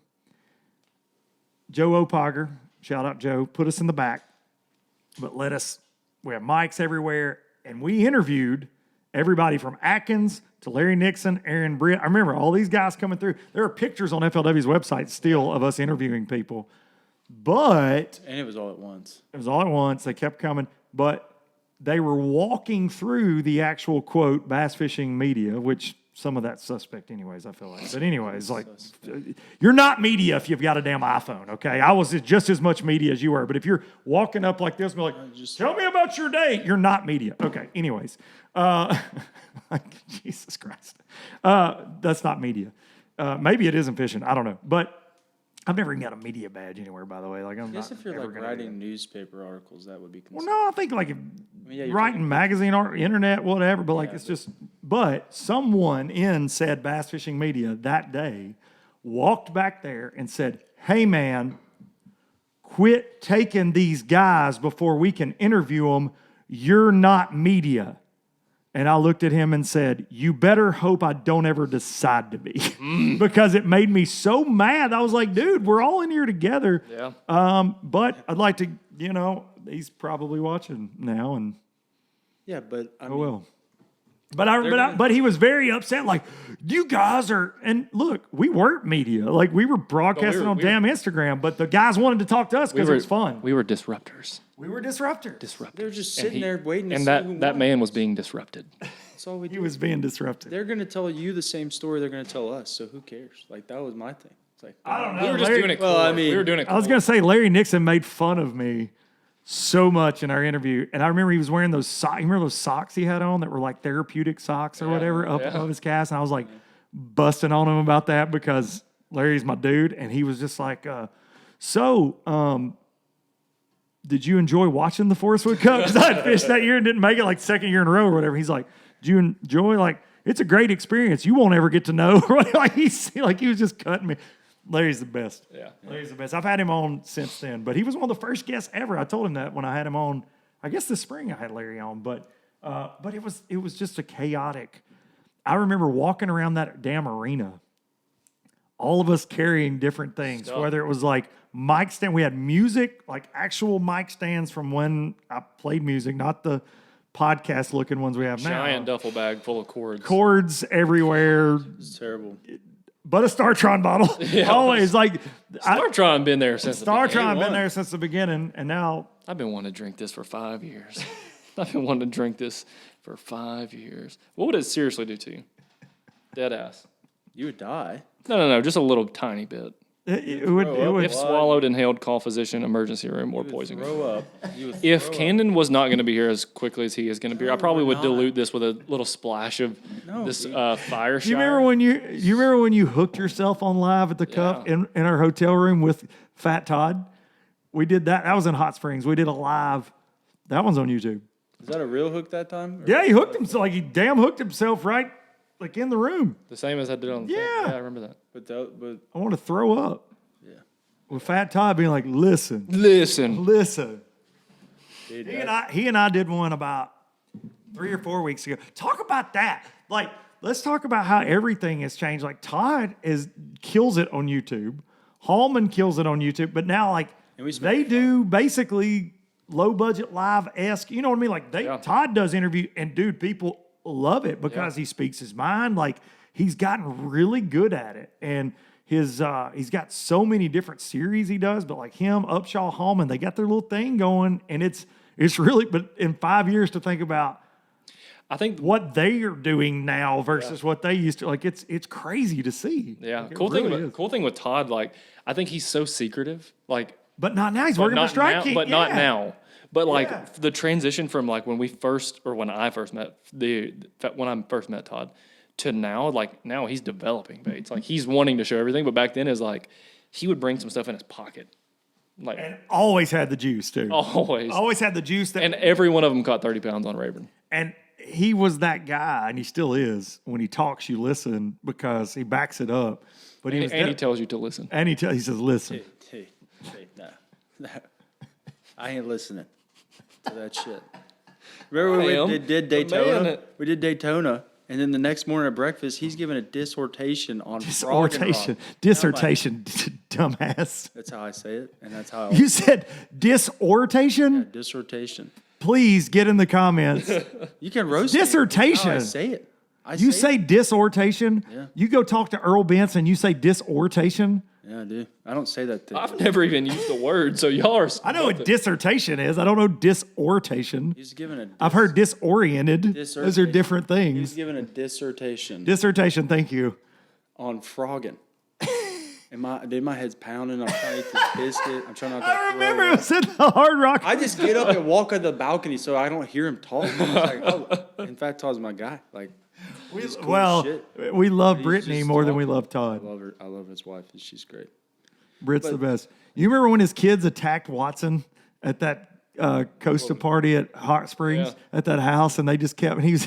Watson kept saying, "Todd, get your devil spawn off me." It was one of my favorite nights. Michael and Michaela were just all over. He's like, "Go get Uncle James," and Michael's like choking James out. James like, "Get your devil spawn off, Michael. I'm gonna throw you in the lake." Dude, we could spend 10 hours straight on the show and never tell all the stories. What's your favorite? Can't tell him. Whatever is next. Yeah. Whatever's after that one. Whatever's next is going to be good. Okay. Because there's so many favorite food, favorite memory, favorite trip, No, I say favorite person. squad story. Us three. The fact that Corey is like I got one. The fact that Corey is an actual savage in his soul made a lot of things like really fun. Because Bubba is going to just walk up on some shit and just really do whatever. And you kind of got to have his back when he starts on that move. Corey? Yeah. Like, Bubba gonna do something that night. And then it's like, okay, now you get a couple cranberry and vodkas in myself. And then I think I could back him up pretty good. And I get a couple of them. all of our Whiskey funnest nights drink. are drinking nights, I would say. Yeah. Some of the fight nights. Fight nights, funnest, man. Was that the greatest LBL memory, was getting broke up by some old ass dude that wanted to fight in the hotel room? Yeah, that'll always be the best. That'll always be like, I turned over a chair and ended Low Budget Live and almost got in a fist fight in my hotel room. That'll always be kind of the most epic. And I guess legally we probably could tell the story now, but I could tell it. let's I'll not. tell it. I'm not going to. No, Tell that. it's not worth it. That douchebag doesn't deserve the airtime, but it was what was crazy wasn't is the the next best. day, it was at the Classic. That wasn't the best. I'm just saying the craziest moment that ever happened, like actually on a live, that had to be it, right? Yeah. When you get, and Darien goes, "Hey, he says he's here to whip your ass." And I was like, "Oh, we're fitting to do this." I don't think that's gonna happen. No, it didn't. It didn't. It didn't. Yeah, That was weird. Yeah. But then the next day, it was so crazy. People coming up that were watching that night were like, "Hey, bro, what happened last Everybody night?" okay? Because I like hit in and was like, Hulk rage. Sam George in the fetal position, just rocking, scared to death. I think some of my favorite times were traveling and eating. Like with this guy, obviously this man's a master of like thinking every about- nice restaurant in Florida. But like going to everywhere. Yeah. So my favorite memory of it, which this is probably every group of dudes, but like traveling and like just talking about stuff you would never want to go in public, and then going to a cool dinner sober, and then like, We don't even know what we're doing after. and we have no clue, but it's about to go down. Like that was every time. It was good. Y'all remember when we were at dinner that time and that there was a guy that used to work for TH that let's just say he wasn't very high up the ladder, right? And he was sitting with one of the owners and told him he had a private jet. That was intense. And he was serious too. He was dead serious, man. And he was like turning wrenches. Let's talk about like this is crazy. Talk about 5 years. Yeah. Like TH like TH it's sold out. crazy Like stuff think about out that. here. Like sold, new owners, Yeah.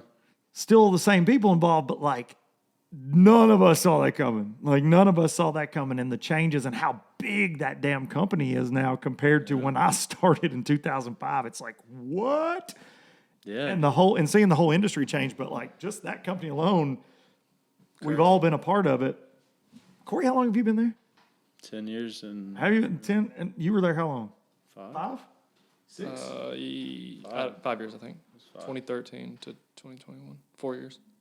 2013? That's 8 years. I mean, I'm sorry, 2017. Yeah, 4 years. It was November of 2017. Okay. 4 or 5 years. Yeah. Damn. I do miss that, dude. The best was like, I'm gonna go. Darren, meet me in Huntsville. We're gonna ride to Wherever. Wherever. And he was just down to be down for go. a week or two. We got like 2 trips, 3 trips like that a year. Y'all would pop in the an best was when we knew FLW. you were gonna be there. It's like, Yeah. oh, dude, this would be The bad. classics, ICAST, and Forcewood Cup, Forcewood when it was Cups still were a thing. always pretty just, Rip Forcewood Cup. By the way. Anything in Florida. yeah, RIP Forcewood It Cup. goes down in Florida. Yeah, Florida was wild. Yeah, we had some times in Orlando. Whose birthday was it when I was down there with Austin at Toho? First time you had introduced me to Austin to film for me. So I met Austin when I picked him up to go on the trip. I Sam's. think it was my birthday. Was it your birthday? It's February? Yeah, That's February right. 3rd. Yeah, Yeah, it was that my was your birthday. And we Ubered from where we were staying at Kissimmee. We went to that Brazilian steakhouse, and Yeah. it was like $900 or something stupid on his. That's when I did the. And I had to start practice the next one. You remember that one? Ding ding. I got all those. I could post those. We That was a should. great time. Yeah. Oh man, great times. Dude, And they're incredible. Yeah. And more to come Yeah. right now because I'm fixing to get a guy on the phone. Before we end this, Okay. that was very much there because I know you got a baby on the way. We got to get Darien Dude, out here. And Corey's got a girlfriend now. I throw that out there. shout out Allie. Yeah. Shout out Allie. I like Allie. She's a good woman. Yeah. Got to FaceTime with Allie. Haven't met her in person. I accuse Corey of her being fake She's because smoking hot. So, if you're I wondering. agree. I wasn't asking. I may or may not have sent some DMs. He's giving me hard. He's giving me hard. Like, dude, he's heckling me. And I go, dude, she's real. And I FaceTime her. It's like 12:30 in the morning. She answers like the second What? night. She's at like a party in Atlanta. And like, this was so- the night that I text you that he was out of control at Turnpike Troubadours, like borderline. It was good. And I'm like, do not FaceTime your lady right now. And she loves him. And he's like, Hey, you're so he's pretty, sweaty bro. meat Corey. You're so pretty. He's like, I love you so much. And I'm like, maybe we should stop this. And she's like, oh, hey, to me. And I'm like, hang up. You should hang up I right did, now. though. I hung up. You hung up very quickly. Let's see if we can get him on the phone. Real quick. Brad Knight. But you do have a girlfriend, and we're all proud of that. That's so good. I think Brad Knight's in a lot of my funnest. Like Oh my God! the top 5 The stories. definite, the best the night it was ever. Costa. Before we even call him, no, bro. The Costa the one I trip had at is- Daytona at the racetrack was one of our top trips Yeah. The ever. Costa party where they were wrestling in security. Dude, the one where he took Darien like down in his basement during Yeah, the I know. Classic was the best one. Yeah. amazing. They were drinking moonshine, and I had Darien. more fun at the Costa party though. Because Brad. Ladies and gentlemen, he was the first guest ever on LBL. He's been on LBL more times than I can count. How do we hear him right now? Can you not hear him? I can. I can't. Is that just the speaker? No, it's transmitting Bluetooth. through Bluetooth He somehow. probably won't answer. That's not. Told him we were going to call, but he's not going to answer. He's shooting a bear in his yard. Probably. Stupid. Come on, Brad. Oh, don't worry. I'll be in the hot tub. I'm always in the hot tub. I'll answer. He ain't got to answer, dude. The best thing that the He's public will spray never painting- know he's about spray painting his is the rims fact right that Corey and Brad have this like love. Hey, you've reached Brad Knight. leave a Sorry, message. Mr. Call. Just leave me a message, and I'll get back with you. I hope he leaves his Can number. you hear the mixer? Yeah, probably. At the tone, please record your message. When you've finished recording, you may hang Brad, up you're such or a- press 1 for more options. Thanks for picking up. You, I can't believe you did. I hope that bear comes through your freaking front door and call us back. I would have. Yeah. Text me. So I figured he'd be like, what time did I text him? It was like, to be fair, I texted him like 3 hours ago that we might call him. It was before you guys ever Dinner got here. time there. Yeah, it's probably what it is. Supper. That was a very low budget live moment. Yeah. I'd like to say that was. We have very scheduled much- guests and they unschedule them. So Well, we'll give it like 5 and see if he calls back. It's the scheduler's fault. Too. yeah, Who's the scheduler? Thomas. Thomas. Yeah. I wish Thomas was here. Yeah, well, I wish I had a Thomas. I wish I had somebody to edit all this and upload all like this. on those podcasts when like you can tell there's a lot of people, like on Logan Paul's podcast, you can tell Oh there's a my lot of people God. back there and they're all working, and we're just looking at this wall. Yeah, we are. Yeah, my favorite thing is Cool. in life is this is very much like Logan Paul. Yeah, Very much like Logan Paul. Is it? Yeah. Oh. It's the same except different. it's a little different. You gotta take like a He had a 1,000x on the sub thing. A what? 1,000x. 1,000 my Like ass. 12,000. I was going to say like 50,000. 100,000 times, and you might get there. BK, I'm going to text him. call me maybe. What if I call him? He'll probably answer. Man, we didn't even get to listen to Biloxi Blues because you already We had will, that. at the end. We will at the end. Okay. We're going to all go out together with Biloxi Blue. Did I used to play? I never played that on the lives. We could, you would would play put your- whatever. We would play whatever because it wasn't Yeah. copyright. Yeah. Yeah, Biloxi started once I got on YouTube. Yeah. Because when I was still doing this, just iTunes, I was playing like Tyler Chill, like whatever I was Yeah. into at the moment. That's how I was introing the shows when it was just audio. But then YouTube's like, can't do that. Why could you share music you like? I think they got their pantsuit off, I'm sure.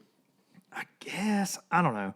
But I've had several copyright violations. I just send them now. I don't care. I mean, Dude, I have to send it on my own stuff that I have copyrighted. Like YouTube comes at me. Like it's stupid. insane. And I'm like, this is the same one you got me about last week. It's am my Luke Duncan. freaking music. Stop. Like but once you protect them, like I had the Vagabonds. I played their music when I was opening for them last December at that show we played. And I talked to their management because the guys were going to come on the show. They were actually going to come down here and we were going to record one, fell through, whatever. And I was like, well, I want to play some songs off your new album, talking about the show, whatever, that we were going to play together. And I played their stuff. I opened the show with it, played one in the middle, ended the show with it. Dude, I get all this like copyright bullcrap from YouTube. I'm like, good God. I had been on the phone with their manager the day before I record. He's like, you're good, man. I'll send the emails to the record label. Like, we're straight. You're good. Immediately, cannot use this. Took me like 2 freaking weeks of them going back and forth with you. Like, it's nuts how serious that is.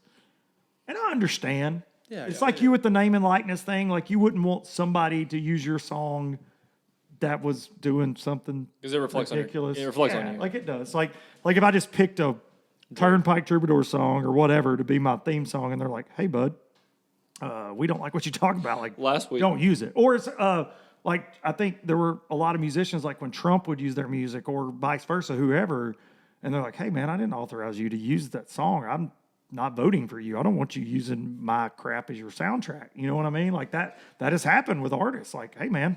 So I get it from that standpoint, but it's just funny. Like when I get a copyright strike against myself for my own music, I was like, damn, at least you know it works. Like, Yeah. Jesus. I mean, it's good and all. It should be straightforward, though. Like, For me, and y'all know how much I love music. For me, it's more driver's about license. like, I want you or whoever's listening to hear something that I like. Not saying that I'm smarter than ever, whatever. But like, I like sharing. Like, I'm passionate about music, and I know how hard those people work. So I'm like, before like Ryan Bingham, I used him on a YouTube video one time before I had very many subscribers, and then once I got a certain amount of subscribers and it got views, it got copyright, They ripped it strike. off, yeah.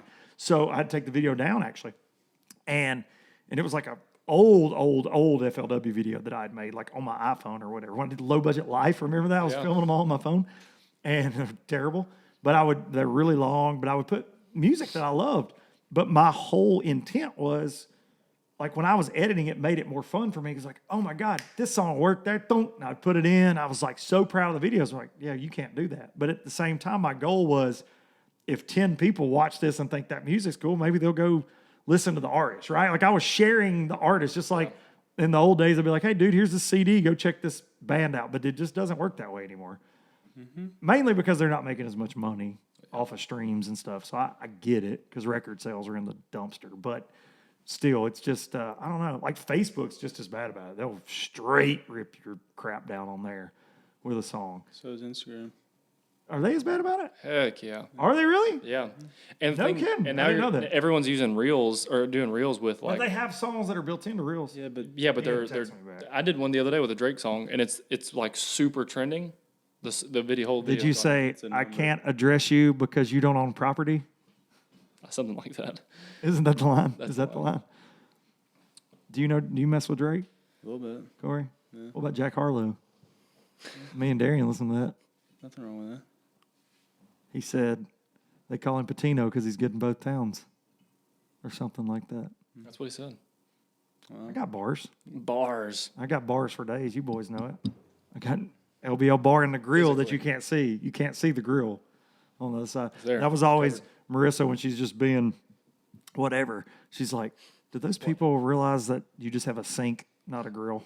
Like you say LBL Bar and Grill. I'm like, do you realize I'm being sarcastic and stupid when I say that? That's why she's not on the podcast Yeah, and anymore, ladies. Yeah. Yeah. It's not a real bar, but it's all right. It's a real bar? Yeah, but not a Why bar. do you always just crash on all my stuff? I don't. You, Darien, Corey. Darien. He did crash on your, for whatever reason, he tried to crash on your hamburger steaks you made earlier.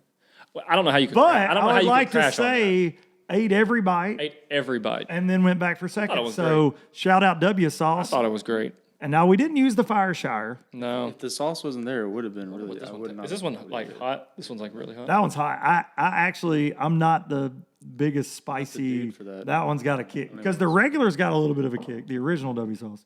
I'm good. That's that habanero, bro. One taste, everybody knows the rules. Remember that time I gave you Carolina hot? Reaper? Because I haven't tried that That one. was funny. That was a good one. Yeah. I'm trying to see a BK. That one's nice. That was nice. like that? Yeah, I like that. I mean, it's like a little on the warm side, but it's pretty nice. But it wasn't like It wasn't as Raging it was a Inferno. raging inferno. Okay. Darian, can I get confirmation from you that there might be another show up, shut up one of these days? I'd love to. I think drop in the comments. Is it fair if we do a show up and shut up in one of the events? Is that Mountain Woods Lake? No, I don't think that's fair.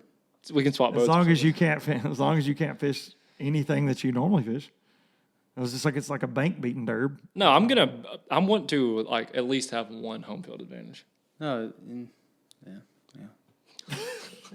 Can we on the next show up, shut up? Go Can to we your put state. Corey Go to your in state. the boat with you for a half a day to heckle, and in the boat with me for a half a day that'd to be heckle? Like Corey is the official that weighs them. That would be Like have a Corey hour or two. Think about where how annoyed he weighs would them. be. Think about how annoyed he would be. That And he'd be, sounds like me talking getting my crap. ass beat twice. How would this be though? This would be great. Think about this. Motivational. I got to be motivational. So here's a format for when we do this again one of these days.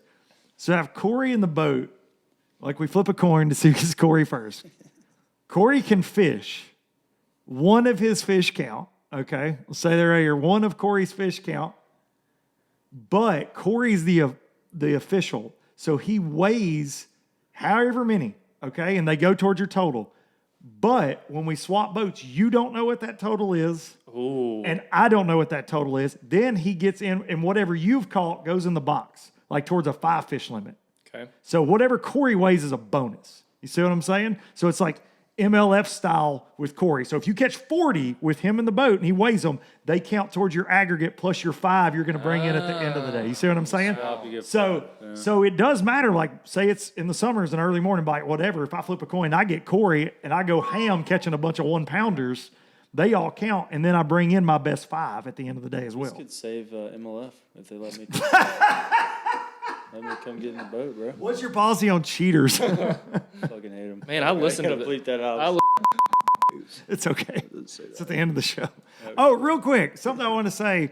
Congratulations to Dustin Connell for winning the Bass Pro Tour up there, like dominating fashion with Wheeler in second. And Dakota Ebear caught a 710 smallmouth. That was insane on Cayuga. And something else I didn't get to say last week, Nolan Miner and his brother went first and second in the Hobie Kayak Tournament on the Susquehanna River. It's freaking awesome. Nolan Miner has my favorite fishing YouTube channel other than Really? Dude, let's 1,000,000% best content. Okay. Dude, steady, stays on an adventure, saltwater fishing, bass fishing, whatever. But him and Shannon Wheeler, Dude Let's Fish, have the two most underrated YouTube channels and do not have enough subscribers because of what they put out there, both those guys. But I want to give them a shout out. And I think Nolan did Ike Live, him and his brother. And I forget what his brother's name is. I apologize. But go watch his video from the Susquehanna. He's catching them on freaking topwater, small. Like that place is banana. It's cool. He caught them on a floating bug. And I can't believe he showed it to the world, for real. This thing, go watch the video, Nolan Miner's YouTube channel. But it was a floating, it looks like a cicada. He was throwing on a spinning rod, and every one of his bigs he caught, that's what he caught them on. It's wild. And they come up and yak that thing when it comes over their head. Like, It's like stupid, right? Like a Ned rig almost. You're like, why does that work? yeah, well, it's like, and this thing's like, It goes real slow. I've never held one, but it's like plastic looking with a hook, just a single hook in the back, almost like a fly. And he's throwing it on spinning gear, and this thing just floats in the current. And those come up again, dude, they were all bigs. What are they thinking, like a mayfly or something? Mayflower. He said on his video and like his voiceover stuff, he's talking about, he said every big one that he would see, they were all feeding on insects. But the river, like the water level was really low. But this is something apparently he's had in his back pocket for a while. He's from Virginia, fishes a lot of rivers in Virginia. And he's like, I hate to show it, but this footage is so good, I'm going to. And he did. And the website that he plugged like sold out of them instantly. Jeez. Like it'll work anywhere. Like Mille Lacs, like I really believe. I know it's more of a river thing, but think about when you get on a mayfly hatch or something, dude, this thing will work. I hate to even talk about it, but he's already blown it up. But it's very cool. So shout out Nolan. Yeah, what are you talking about, dude? He's already blown. Dude, my man won one of the biggest kayak tournaments on it. Like, Dude, it's funny. and though, his 'cause, dad like, top 10'd it as well. All three of them. Jeez. It's crazy, dude. The minor boys catch them. It's He funny. fished the how- opens and then quit too. That's another thing. He was like, I'm gonna try this kayak thing, and dude, he's been just balling this year in those Hobie deals. This is really cool. Good dude. What were you gonna say, Big C? You like duck lures? Yeah, dude. What was that stupid thing you bought? That jackal thing that time? No, it was a suicide duck. Oh, yeah. Dude, they were No, nuking duh, it. dude. They were nuking it. They were nuking it. Hey, no, Luke was Nuking it. freaking out because they were shooting it like 2 feet in the air, but they couldn't get the hook. Swear to God. Couldn't get the hook. He's We'll like end making with this. so Since much Brad fun. Knight's not gonna call us back. We'll end with this. So much fun to me. Corey fishes redfish tournaments now. He's Mr. Saltwater, Mr. Steal Your Girl. He's everything. Yeah. But he loves saltwater more than bass fishing. And there was a time though where he fished co-angler and a couple FLWs. Like he liked bass fishing, and he still loves bass fishing. I do. But he went on this tackle junkie spree where he would just buy the oddest stuff. The scissor.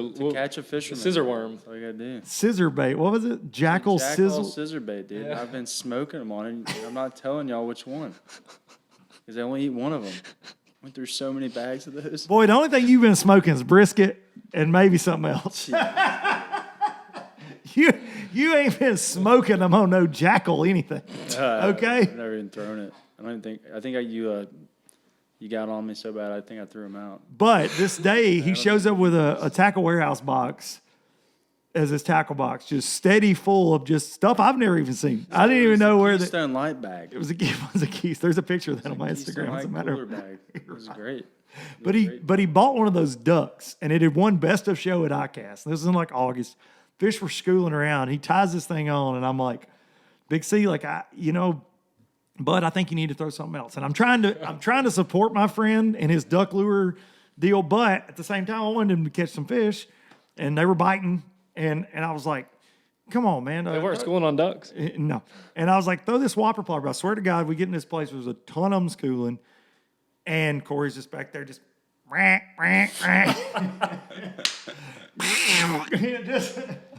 He's got a damn duck call. Trying to get him to come in, dude. They're cupping. That's a new hydrowave sound. They're cupping. It's a new hydrowave sound. But dude, I swear to God, They're cupping. like 3 casts in, Just freaking going nuts. looked like a peacock bass Every cast. in the damn Amazon. It knocked a hole in the water this big, and that little duck just kept on going like this. It never missed a beat because the hooks were like by the ears of the Yeah, duck. it's like Like in the the middle. hooks made no sense. And I looked at it after that. I was like, holy crap, dude, that was a big one. Like, do it again. And he probably had, like, no joke, a half a dozen bites that day. And they were all looked like you dropped a bowling ball from Saturn on a. And none of them, and I repeat, none of them touched a treble hook. Yeah. Because this thing did. It had a hook like in the back of the bait. Yeah, It would have taken an 11-pounder to get this thing in its mouth where it actually been hooked. But I was giving, and it was a black duck, right? Black. It was a black one with bright yellow feet that were like plopper, and it sounded good. Like that was the thing. I don't think they were I biting. think they redid it, but I'm not gonna. Yeah. But that was my because I had seen it. Everybody was talking crap about it after ICAST. Like, idiot duck lure wins best of show, and then Corey's like, do gets in the boat and he's got a duck lure. Dude ties it on immediately. I'm like, please, shot Corey, 3 feet in the please. air. And this is before. I wish now. This is before I ever took a GoPro with me at all or anything. And like, dude, they smashed that stupid thing, but they never got it. And it did. Like the one hook was between the little plopping legs, but they couldn't really get to it at all. And then the other one was like on an eyelet in the dead nuts middle of the back between the tail feather, shaky tail feather, and the head of this stupid little duck. That was the dumbest thing ever. Dude, that same company makes a snake. Yeah, I like it. And so Ryder, shout out Ryder D, 11-year-old Ryder D, we went to Sturgeon Bay and all that on our way to the studio for MPFL. Well, MPFL studio next door to this amazing tackle store. And so you can walk through this back warehouse and get into it. So the boys I had to check out the hotel. So the last day in the studio, they just hung out on the couch in the studio. They were bored out of their minds. So I went in there to take a break real quick, go to the restroom, and Ryder's like, Dad, I'm going nuts. Like, I want to go do something. I was like, well, you can go in there in the real shop, man. They got all kind of like bows and guns and hunting stuff. And like their tackle's awesome. And he loves buying tackle. And he's like, I got $20. Can I go in there and spend it? And I'm like, you just do whatever. Of course, dude, people pike fish up there, right? You're in Wisconsin. I come back after we end live, and my man has a jet black snake swim bait that he's bought for $18.99. Took all of his $20, and he is ear to ear just beaming, son. He's like, look what I got. Check this out. Have you ever seen one of these? And we went to a pond the other night, and it was the same deal as the duck, dude. It looks really good. Like it's swims like a snake. stupid. And it's got 2 different line ties. Yeah. So you can make it dive or you can make it just like wake, like a wake bait, like a Jackal Mikey or whatever. I mean, it's very simple. Like they will bite it, right? Like, dude, he bombed that sucker out in this pond. They can't get it. Oh, like he had like 3 massive blow up, dude. His eyes are like this big. I'm right next to him. It's too they big. never touched a hook. It's too big. It's really. But it's only too big. But where the hooks are, like it to it's because spin it's up. got like this much of the tail section has no hook, where it free swim, and I feel like that's where they probably try to eat it. The only way they could get it is if they could like coil the whole thing up in a bite, because like it'll just wedge their mouth and spit it. Damn, but it's cool. Brad Knight's not calling, guys. He never texts me back. Yep. BK, you're a letdown, ladies and gentlemen, Whole life. boys and girls.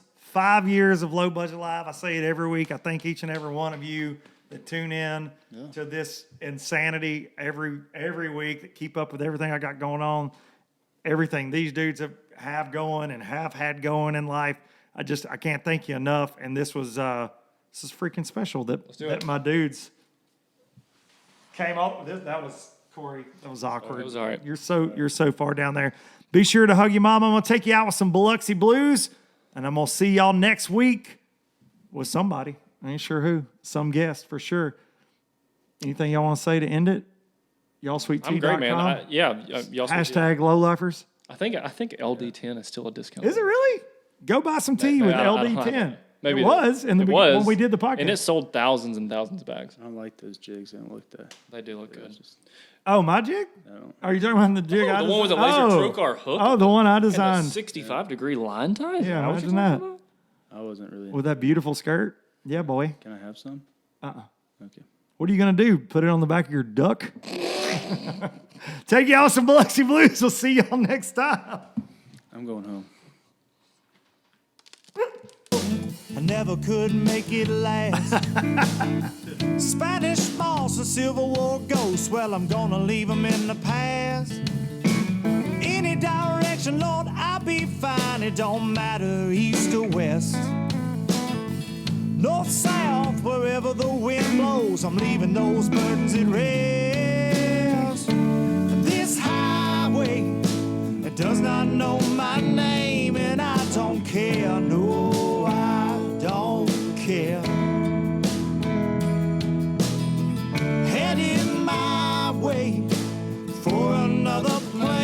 Listen, I got 3 good tires and a spare. Just a white line gypsy getting out of Mississippi with just enough gas to get there.